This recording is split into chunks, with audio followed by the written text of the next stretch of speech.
Hello and welcome. My name is Gail, and we are here today to celebrate my dad, Pete's 50th birthday.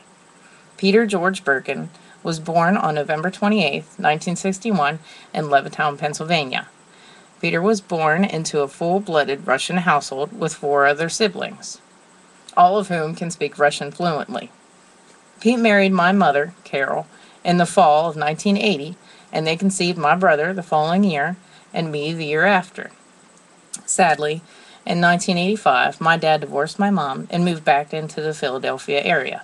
But Pete never turned his back on my brother and me, despite the hardships that were presented to him. He was a good dad and a good man. He visited often and sent cards to let us know he missed us. The years passed, and although the visits became sparse, we received letters from Pete to let us know things were going well. My brother and I became teenagers and lost touch with our dad, until one day I decided it was time to reconnect. At 16, there were some things that I needed to tell my dad, so I picked up the phone and dialed the last number I had for him. He answered, and I was nervous. I'll never forget that conversation. We hadn't talked in years, and Pete sounded so happy and understanding. He was genuinely happy to finally hear from us. We started visiting again, and I got to see how great of a man Pete was. My brother and I went down to visit our dad a few months after the reconnecting phone call. Our dad was now working for the county as an electrician, and he was really good at his job. While we were at Pete's house, a stranger knocked at the front door. Pete answered it and found a dark-haired man trying to ask for help.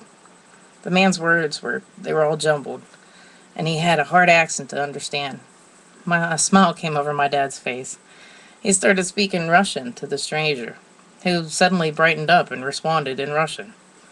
Dad looked at us after the man hurried away and said, "I have a new neighbor that is Russian, apparently, and is having issues with his electricity, so we're going to go help him." Leave it to my dad to find the only other Russian-speaking family within 100 miles, and they just happen to have an electrical emergency. As we visited more and more, I found out that Pete also does a lot of charity work. In October of 2003, my dad invited us down to take part in the Walk for Animals, a benefit walk for animals that had been rescued. During the walk, we ran into people that had participated in other walks and charity events with my dad. They were from all sorts of charities: breast cancer, multiple sclerosis, juvenile diabetes, stuff like that. I realized my dad was a great man because he used his time to volunteer and help others any way he could. I recently visited my dad with my kids, his grandchildren, and I had to ask him for some advice. "I'm going through some tough stuff, Dad," I said. "I'm here to listen," he said. "I'll support you through all your decisions you make." He told me I can always count on him, and that meant a lot. So here's to you, Dad, for everything that you do for all of us. Have an awesome 50 more.